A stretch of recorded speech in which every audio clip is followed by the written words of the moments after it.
Bonjour, bienvenue sur ma chaîne, j'espère que vous allez bien. Aujourd'hui, j'aimerais vous présenter le tarot Villeneuve, qui est un super tarot. Alors, il est dans une boîte comme ceci. Il y a un livre, un excellent livre d'ailleurs. Et puis, les cartes sont dans un joli pochon. Le format, c'est un type de carte tarot classique, hein. Le dos, le voici. J'aime beaucoup aussi. Je trouve très lumineux. Les cartes sont souples, standard au niveau du cartonnage. Elles sont mates. Les cartes se mélangent très bien. Hop là, attendez, je m'assois. Voilà. Euh, alors, les cartes se mélangent très bien, on va voir ça. Les tranches sont dorées. Et donc, elles se mélangent très bien. Elles s'étalent également très facilement. Alors, moi, j'avais le petit Villeneuve. Enfin, je l'ai toujours d'ailleurs. Donc je vais vous montrer la différence de dos. J'aime les deux. Moi j'avoue que j'aime les deux. Donc voilà. Au niveau de la qualité, en revanche, celles-ci sont un tout petit peu plus denses au niveau du cartonnage. Mais celles-ci sont de bonne qualité également. Alors, on va avoir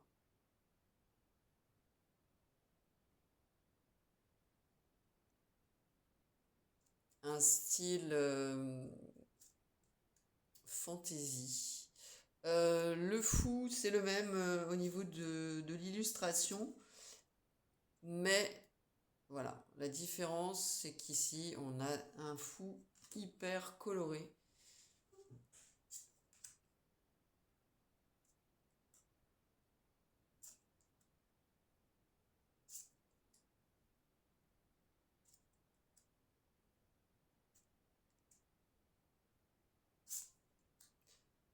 Je trouve que les illustrations sont très inspirantes. Il y a un regard également euh, original.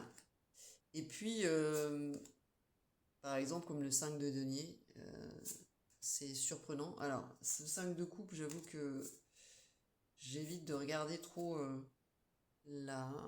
l'illustration parce qu'elle me rend triste immédiatement. Ceci dit, c'est un peu le sens de la carte. Il y en a une autre aussi, si elle n'est pas déjà passée.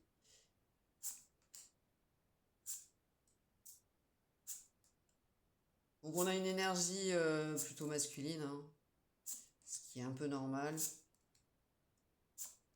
puisque aussi bien l'auteur que l'illustrateur, voilà, les deux sont des hommes. La carte du diable, qui est quand même l'une de mes préférées au niveau de l'illustration. Après, quant à la signification, ça c'est autre chose, mais je trouve qu'il est hyper bien représenté ici. Et puis il est sexy en plus, ce qui ne gâche rien.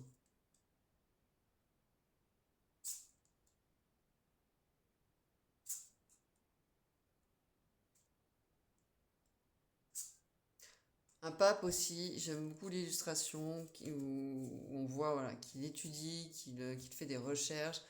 On, on imagine son érudition.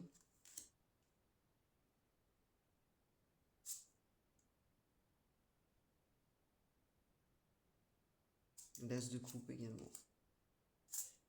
Franchement, ça faisait un moment, moi, qu'il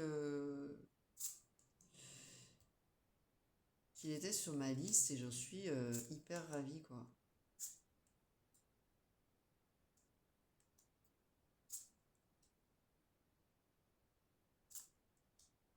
La force aussi, exceptionnelle au niveau de...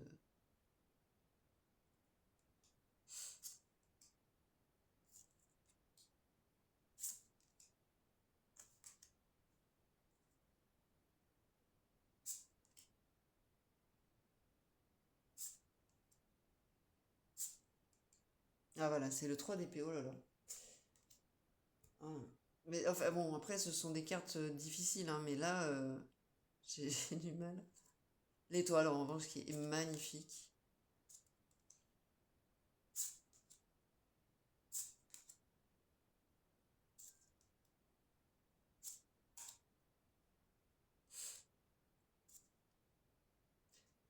4 de denier, assez, assez drôle comme illustration. Enfin drôle, je ne sais pas si c'est le terme, en tout cas, encore une fois, c'est original. La pendule qui est magnifique. Elle est vraiment magnifique cette carte. Et le roi de bâton.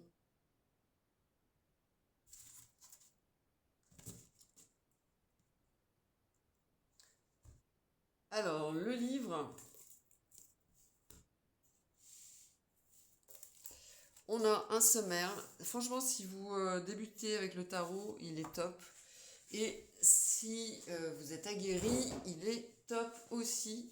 Parce que il y a une approche qui est originale, surprenante. Qui permet vraiment de progresser. En tout cas, ça a été le cas pour moi. Voilà, alors on a un texte. À quoi sert le Villeneuve?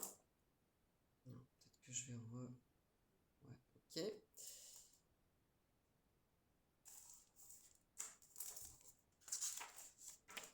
Voilà. Comprendre le présent, fabriquer le futur, analyser un état d'esprit. Comment interroger le tarot?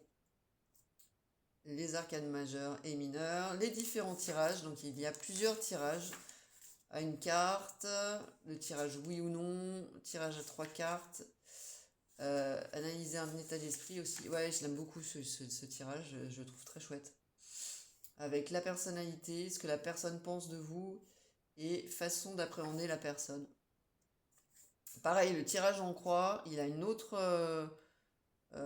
approche. Avec la première carte, l'état d'esprit de la personne, la deuxième, la situation présente, troisième, le futur proche, quatrième, réponse à votre question, et puis la cinquième qui est optionnelle et qui donne des détails donc vers la suite. Le tirage à 7 cartes, très chouette aussi. Bon, ensuite la roue de fortune, le tirage à 12 cartes, quoi, le tirage en roue. Je l'ai jamais fait, enfin 12 cartes, moi ça me paraît trop. Ensuite, on a les arcanes majeures. Donc à chaque fois, on va avoir une citation, un texte d'explication de la carte, la signification de la carte,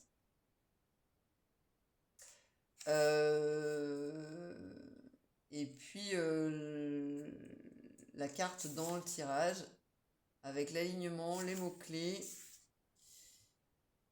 Voilà. Donc on a plusieurs domaines à chaque fois, professionnel, personnel ou sentimental, ça dépend des cartes, mais voilà, on a à chaque fois en tout cas on a le sentimental et le professionnel.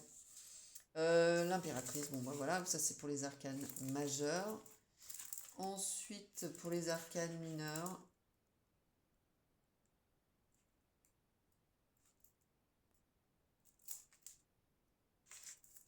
donc il termine par le fou. Il termine par le fou, comme dans le tarot de Marseille. Ensuite, on va avoir les arcanes mineures avec les suites. Voilà. À chaque fois, c'est le même principe, hein. On va avoir une citation, puis un petit texte, et puis la signification. Et ensuite la carte dans le tirage, avec aussi, ah oui, je ne vous l'ai pas dit, les célébrités qui sont en lien avec les cartes. Voilà, pour toutes les cartes, on a évidemment les cartes de cour avec les valets, les cavaliers, les reines et les deniers. Et les reines et les rois, pardon. Je sais pas pourquoi je parle de deniers. Et puis c'est tout. Ah non, à propos de l'auteur et à propos de l'illustrateur. Donc, alors moi je l'ai couvert parce que je l'utilise assez souvent et je veux qu'il reste en bon état.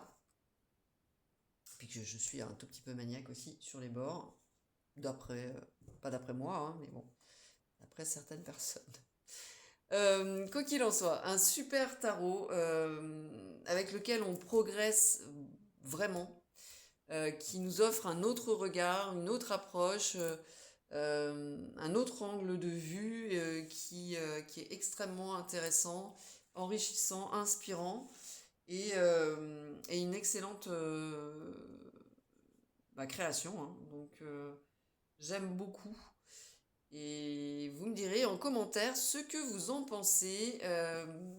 Likez, partagez, abonnez-vous. Si vous avez besoin d'une guidance, eh bien je serais ravie de la faire avec ce tarot que j'utilise d'ailleurs dans mes consultations. Et vous verrez, il est hyper précis. Donc je vous remercie, je vous dis à tout bientôt et puis portez-vous bien. Bye bye.